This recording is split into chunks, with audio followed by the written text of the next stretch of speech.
As an entrepreneur or private equity carnivore, you will be faced with the reality of saving a business one day. Join my friend and turnaround expert Ian Parker and I as we chop it up and cover the cheat codes to make this happen. Let's get into it.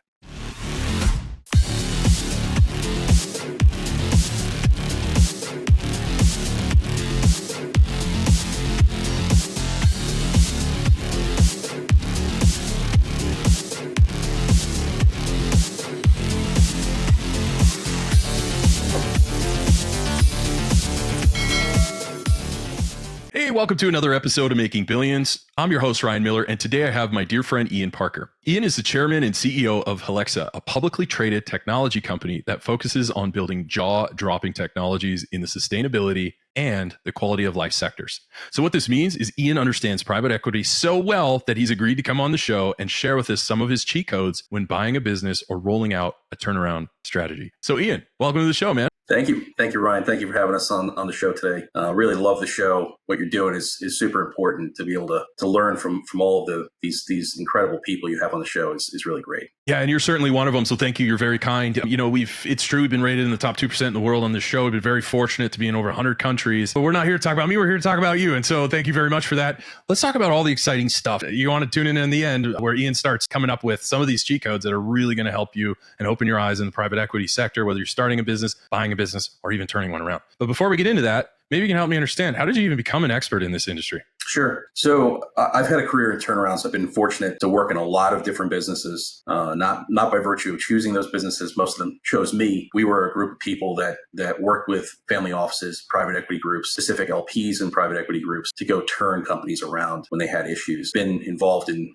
upwards of $1 billion worth of financings and exits. In 2019, we took this company public. We did it through a reverse merger in April 4th, 2019. We've been focusing on sustainability technologies and quality of life technologies ever since. Man, what a cool career. I'm sure we could spend a whole episode just talking about that, but we got a lot of ground to cover today. With that, so now you're focusing on these different technologies. Maybe you could walk me through a little bit on Healixa and what it is and what you guys are focused on. Maybe chop it up, man. Feel free to talk about all the cool tech that you're doing, because I'll geek out with you, brother. So what kind of trouble are you getting yourself into these days? Well, you speak about trouble. We lived through COVID, right? We started a company right at COVID, which was incredibly interesting. Initially, what we were going to do was use nutraceuticals and revenue from nutraceuticals to support all of our technology development. Sometimes you just need staying power. And that we spent the better part of 2019 developing a CBD vitamin brand, got it into a whole bunch of resets in 2020, and then COVID hit, wiped out all of that work. We were able to pivot very quickly and move towards healthcare. And then we found the water technology down in Mexico. And that is by far going to be one of the most impactful technologies you'll see coming to market in 2024. Yeah, maybe you can unpack that a little bit for us, Ian. Talk about that technology that pulls water from the air. Now, those that follow me, they know that I invest in clean energy and biotech. So we actually have very similar interests in the kind of technologies and our view of the future and what society needs to do to get there. I think we're very aligned on that. But I love this technology. This is phenomenal. I've heard people talk about it. You're actually doing it. Can you walk us through a little bit of this water technology and help us understand the value that it can bring? So the technology itself, think of something that looks like a refrigerator, and it's producing 200 liters of water a day right out of the atmosphere in any condition, almost any condition. The only place we're not going to be able to do it is the top of Mount Everest, but there's not too many people there. So we're not too concerned about that marketplace. But everywhere else in the world, we're going to be able to produce water constantly and consistently. And the way it works, so the industry, this air to water industry, has always chased condensation as a way to collect atmospheric water vapor. There's always tremendous amounts of water vapor around us all the time.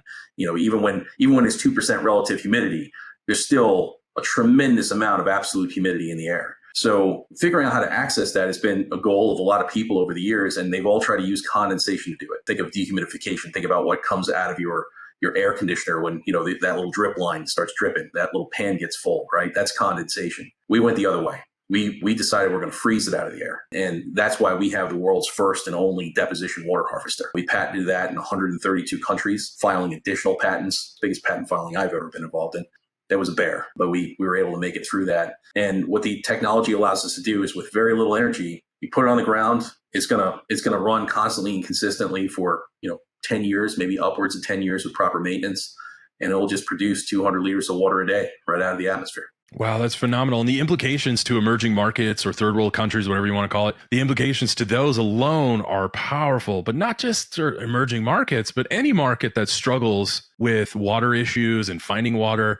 This company is able to take it out of the air. We don't have an air issue. So in these areas, you're able to produce this value. Where are you rolling these things out now? We're going to roll them out initially in the United States. One of the things I've learned in my life is not to try to bite off more than I can chew.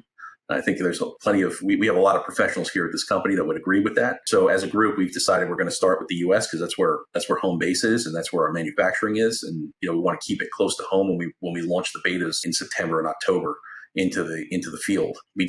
We're looking at different climates here in the US. So Arizona, Nevada, Delaware, Oklahoma, Texas, those are initial places. We also we're going to launch some in St. Martin too. Because it's an island country. Yeah. No lack of volunteers for that one, by the way. So the implementations can be easy to recruit people internally here for that one. One of the things we're looking at is atmospheric water generation has always been limited by relative humidity. As relative humidity changes, your yield on atmospheric water generators changes all the time. Well, with deposition water harvesting, that's not true. So having it in different regions shows and will prove out all of the things that we already know to be true, but now we're going to have field data to show it. Man, and with that field data, the investors flood behind. If that's you, that's what we're doing. And so what Ian's doing, and this is a very good discipline. It's a discipline of all successful entrepreneurs. Is you want to test your market, right? This old school way, like back in the 80s and 90s, if you build it, they will come. And hey, I got this great idea, and I'm going to raise money to build this idea. And then the last thing I'm going to do is test the market. But what Ian's doing is exactly what successful founders and entrepreneurs do. Is they're saying, well, hey, before we get carried away and plow a ton of capital into this thing, let's test our market. Let's see, is this something people want? Okay, check. Is this something that works in the field? Okay, check. And you just go and little by little, you get that feedback. We call those feedback loops.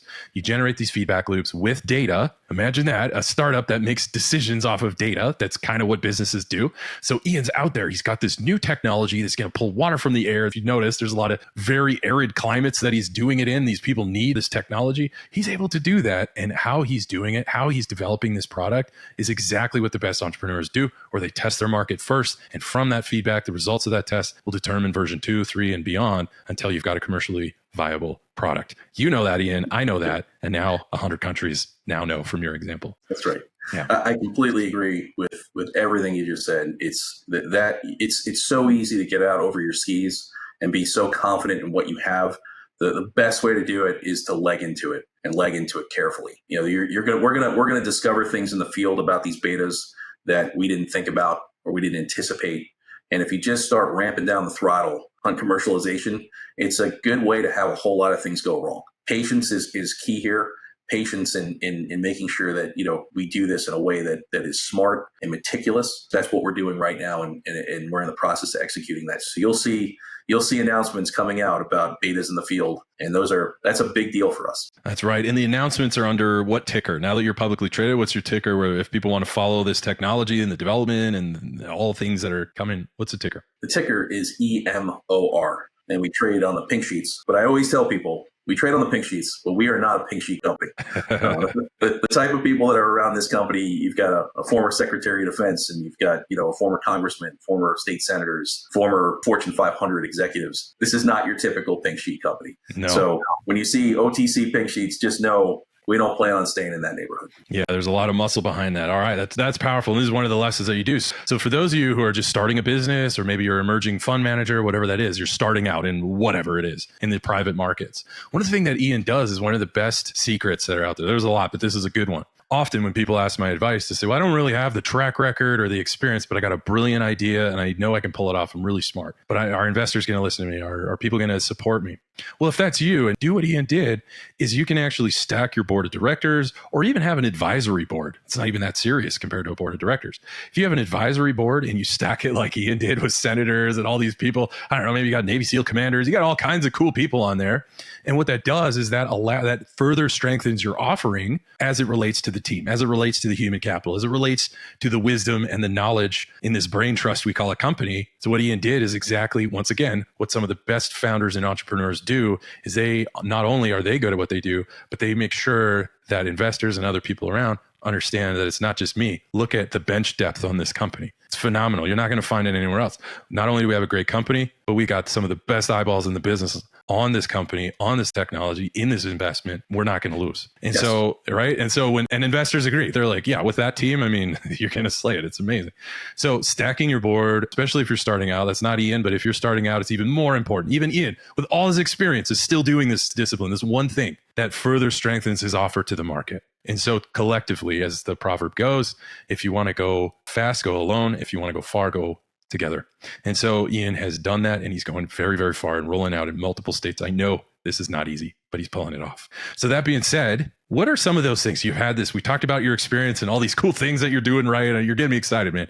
So all of these things that you're doing right and you're doing well and you're kicking butt, you're rolling out your beta tests and everything. Even more than that, all that experience that you've done in private equity and you've had a great career in turnarounds. I'm curious about the cheat codes. And so I'm wondering if there are, 3 or so things, just to summarize. Let's spend some time talking about the cheat codes. And I would love for you to teach our audience around the world some of those most valuable things that you found when working in turnarounds and private equity. Sure. The first thing I would say, and this would be the number one thing that I would say to people, anybody going into a crisis situation, a turnaround situation, or any new position into a corporation where you're going to take a leadership position, is walk the line. Put a hard hat on. If you're in a manufacturing industry, for example, put a hard hat on. Don't show up in a suit. Put some jeans on. Put on some work boots. Wear a normal shirt. Put a hard hat on and walk the line. Talk to the people that are there. Talk to the people that have been there for 20 years. There is so much institutional knowledge in each one of them that you're not going to get that from a supervisor meeting in a boardroom. You're not going to get the pulse of that company from, a supervisor meeting in a boardroom with coffee and donuts. You're going to get it from the people that are doing the work. And you can later take that and compare that to what you're hearing from the supervisors and middle management. But you need a baseline for that. And you need to be able to draw your own conclusions. And the only way to do that is to actually walk the line. Great little things you can do to really change morale and get people to really just buy in to you as being one of them and in the trenches with them. Have a barbecue, flip hamburgers for them, right? Make hot dogs for them. Serve them for a day, right? And you'll be amazed by how much information comes out. And, other little things you can do to really grab that information. Suggestion boxes, old school, right? Hey, listen, I'm the only one with a key around my neck. When you put something in that suggestion box, you're talking to me. You have a criticism about anything, including me, let me know, right? You're not going to get in trouble. Make it easy for that information to flow from where all that work is getting done into your office. And if you do that, you'll be surprised how much you learn and how quickly you learn it. Man, that is brilliant. You're absolutely right. Getting out there, talking to the frontline workers, because who better to know the ways that the company's broken, but also the best solutions are the people that live it and breathe it every single day. And so talking to these people, maybe they've got some issue with the manager and they didn't want to talk. Maybe they just are shy. But giving that personal touch that Ian's talking about, it allows people to open up, but it also sets a very good precedent in your leadership. Jack Welch did this, right? Wander and ask questions. He was famous for that. He would just walk around the company. So if the best CEO in America, arguably, and Ian as well, wonderful CEOs that are wandering and asking questions, is probably good advice. So whether it's your company or a company you're buying and you want it to be your company, wander and ask questions. I love that advice. What else? What else have you seen as a helpful cheat code when doing a turnaround? So from a turnaround perspective, I always looked at, when I was analyzing a company as to whether or not a rescue finance package is warranted or not, I would always look at it and I think about it as a patient in an OR, right? That's my operating room right now. Are we going to put the time in or do we call it, right? And the 3 things I look for to make sure it's a patient I can save. First one is, look, you're going to have to cut. It's painful, right? And you got to cut the heels, but you're going to have to make cuts. And that's something that has to happen. A lot of times that's going to be primarily people. People are going to be, number one on that. That's going to be where your biggest expense is. And you're going to have to make those cuts. The other one is processes, but people is the first one, right? The other thing you need to look for if you're going to make it a successful turnaround, because you got to do at least 2 of the 3 of these, right? Is, can I increase my margins? And that comes down to maybe negotiating with new vendors or, looking and exploring, how you can reduce, your fixed costs, right? All those things need to be analyzed. And for the most part, there's always ways to pick up margin, right? I would also say, small cheat code here, get your own purchasing manager. Like whoever was there before, that's got to be your person. Either move that person somewhere else or send them home, but put your own person in place because you need a person there. It's interesting. Before we move on, I'm curious, why purchasing manager? Out of all the people, why purchasing managers listen to the show are like, wait, do tell. Why do you cast the gaze onto the purchasing manager? Yes. Experience. So, if you have a purchasing manager, what you'll find, and this is not always true, but it's true enough where it should be a rule, right? It's true most of the time, or at least a majority of the time. So don't take the chance. But purchasing managers over time, especially if they've been there for a long time, they tend to build up cozy relationships with vendors. And those cozy relationships, smart vendors, look, if you're on the other side and you're a vendor, hey, I'm going to take the purchasing manager out to dinner. And then I'm going to get them a trip to the Bahamas. And then, you know what? They're going to get a really nice gift on Christmas, right? And all of a sudden, over the years, their point of view gets skewed, right? It's not just, hey, well, he's charging me an extra 2 points, but hey, he's a really nice guy, right? You lose that. You lose that objectivity that you once had starting as a purchasing manager. I always start there. If I got to do a workforce reduction, that job's always on the list. That one is one that it's got to be my person. It's going to be a new person, and we're going to come at it from a completely new perspective. And yes, that is going to strain some of those vendor relationships, right? We're going to have to rebuild them, but it's worth it. That's my opinion. Right. Those vendors. So from your experience, you've seen that these employees in purchasing, they can end up costing money because they've built cozy relationships and that objectivity is lost. And so picking up margin when you're doing it, this is great. These are the cheat codes. So when you're doing it and you're looking for more margin, you're saying, I have a pretty good sense from my experience where I could start picking up a couple points for margin. I'm going to focus on all the vendor activities and purchasing and all that stuff. If that's your company, that's what Ian does. And sounds like that's a true formula for you. Absolutely. And just, to go a little deeper, right? If they have a cozy relationship with that vendor and that vendor makes them feel really comfortable, well, they're probably not going to work as hard to triple, quadruple, source the material you're getting from that vendor. Right. They're going to get a little complacent in that regard. And look, on the vendor side, I understand that part. I get it. If we're on the vendor side, we do the same thing, right? So you have to walk in and sort of look at it from that side of the table and go, okay, I got to make sure that I got a really good purchasing manager. Man, brilliant. So we talked about cutting costs and people and fixing your process. We talked about picking up margins and focusing on those margins, specifically in the purchasing and vendor activities, a great place to start. What else have you found that are super helpful when rolling out a turnaround? Well, we covered cutting costs. That's number one, right?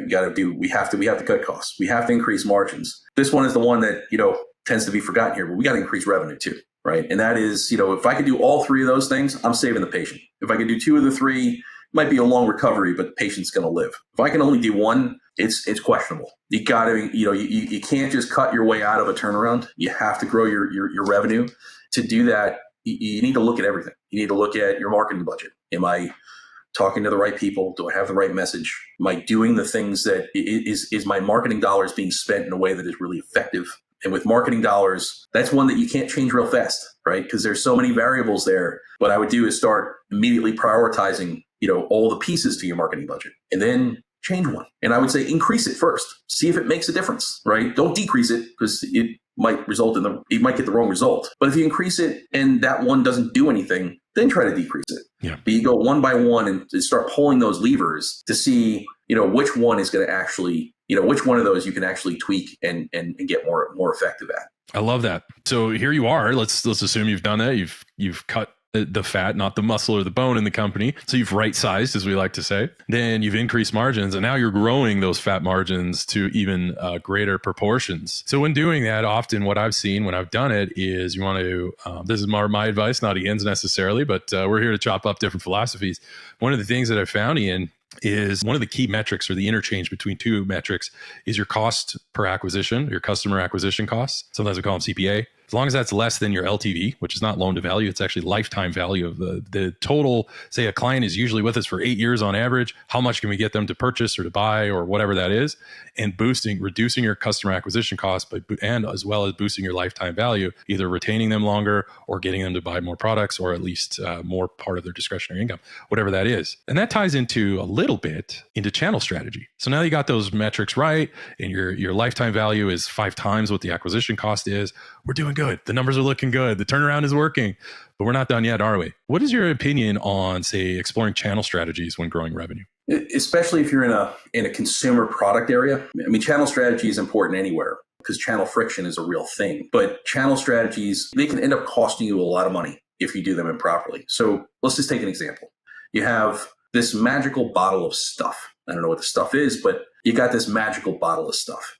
And you take it to a specialty grocer or a specialty store, and that person puts it on the shelf and they're selling it for $49.95.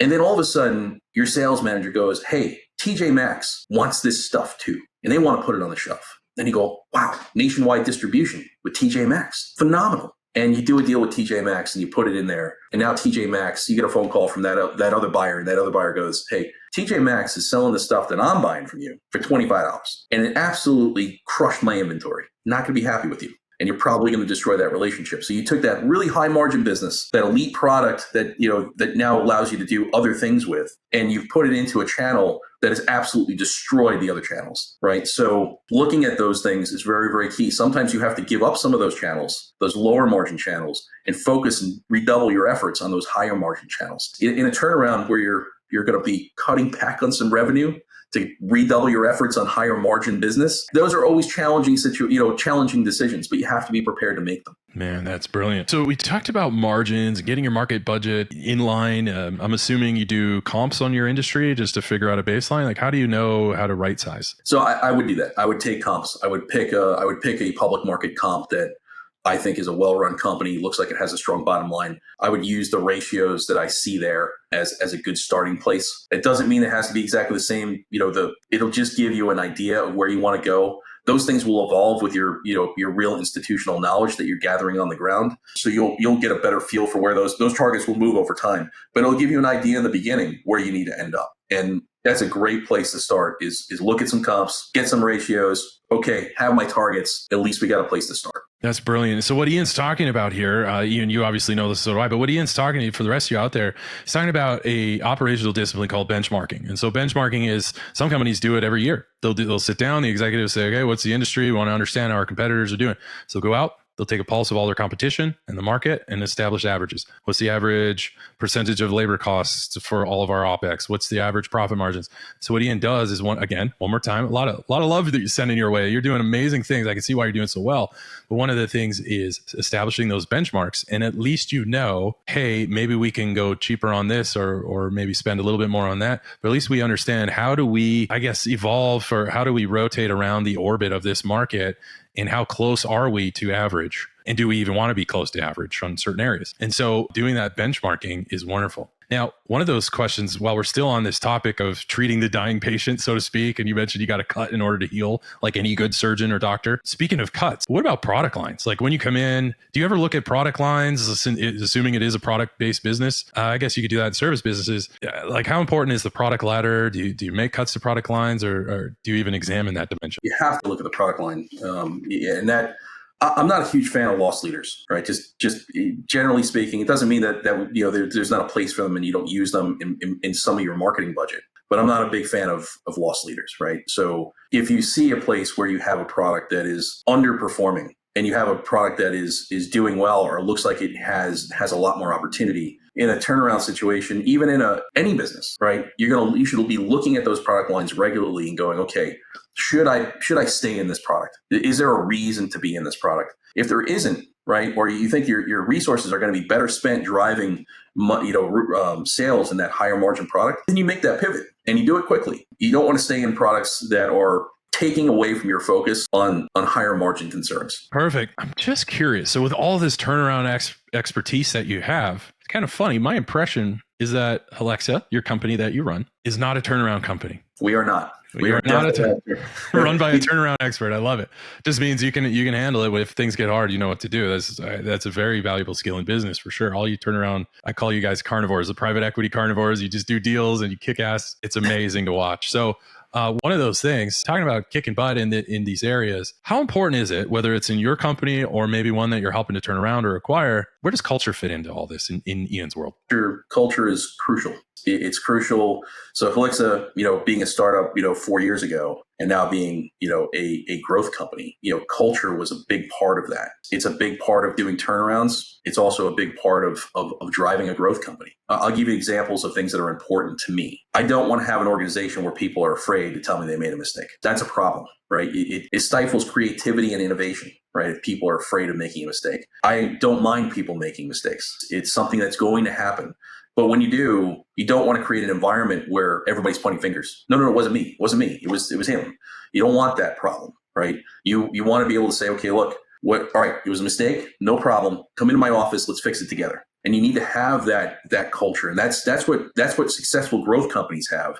That's what made the turnarounds that we're involved in that turned into growth companies. That's what made them successful, is that type of culture. I say this to our employees all the time. If you see your player fall down on the ground, you don't run over there and kick him. You pick up your player, right? You pick up your teammate, you help him up off the turf, and you start moving down the field together again, right? That's the kind of culture that we want to have. That's the kind of culture that we drive here in Healixa. And I think it's incredibly important, especially if you have a business that's dependent upon creativity, that's dependent upon innovation. It's incredibly important that people are able to do that. They have the courage to make mistakes, but they also understand that when they do, raise your hand, ask for help, and we will, and your teammates will help you. That's brilliant. And what a great culture. I mean, who wouldn't want to work there?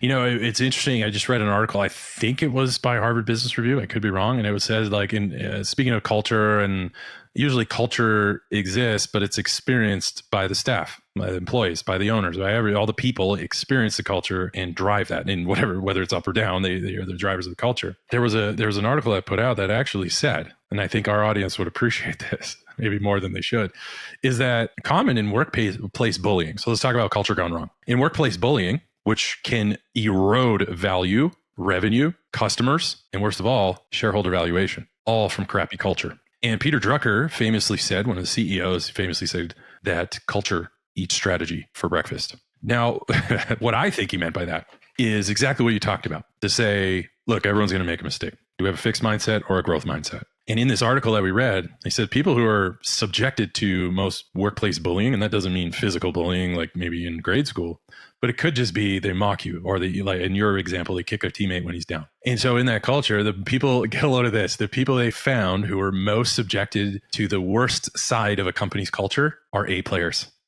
Oh, any CEO loves their A players because they're getting 10 to 1 or 100 to 1 return on investment off of these men and women. And yet the team, the culture, if it's not properly managed by middle management and executives, some of the best, most independent people that all you got to do is get out of their way and they will make the company a ton of money. And yet those are the people that get targeted the most. Unfortunately, you would think they're celebrated. They're not. That was mind blowing to me. And I was like, what kind of companies were you serving? Because that is horrible. These people, because usually A players know they're A players, and yet they work for these companies and they get kicked in the teeth because they're just so dang good. And so I would challenge many of people, and I can't speak for Ian, but I think I might on this one. I would challenge you, if that's you and you're in a position that I'm in or Ian is in, or you run companies, I would challenge you to really listen to Ian's words and follow the importance of culture. And just because you have A players doesn't mean they're not dying out there. Stay close to your A players, all of your team. That's part of your job as a leader. The way I see it is often, as Gary Vee likes to explain it, you work for them, not the other way around.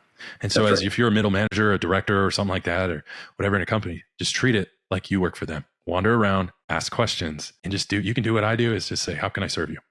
What do you need to be successful in your job? Think of leadership, especially driving culture, as someone that provides air support. It's not your job to do that. But if you can provide air support to your A players who odds are good, according to Harvard, that they might be having a few more headwinds than you even know about, work with them, keep them close, and build your culture. And who better to have than your top performers on board? So with all of those things that we've done, we've talked about many things. Is there anything else before we wrap things up? Is there anything else you would want our fans around the world to know?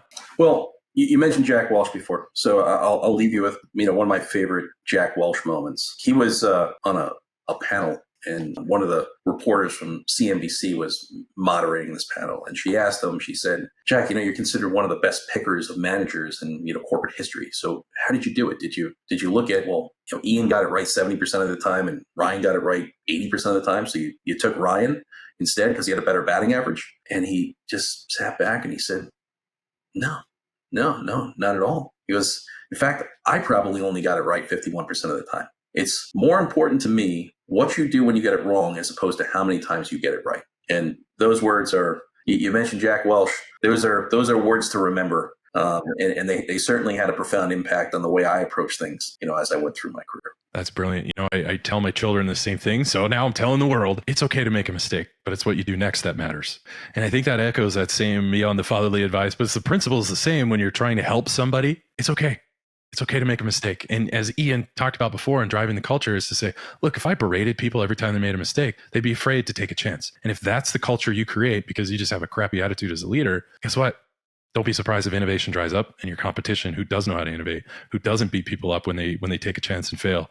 So it's okay to make a mistake. It's what you do next that matters. And sometimes that means pivot. Other times that just means persevere, just like any other startup. So just to summarize everything that we talk about, listening to Ian's advice, roll up your sleeves, talk to the frontline workers, understand what's going on in the company, and better yet, listen to them. The second thing that we talked about is learn to cut costs, focus on those, increasing margins, growing your revenue, and following those lessons that you talked about. And finally, just remember, culture eats strategy for breakfast. You follow Ian's advice, and you too will be well on your way in your pursuit of making billions.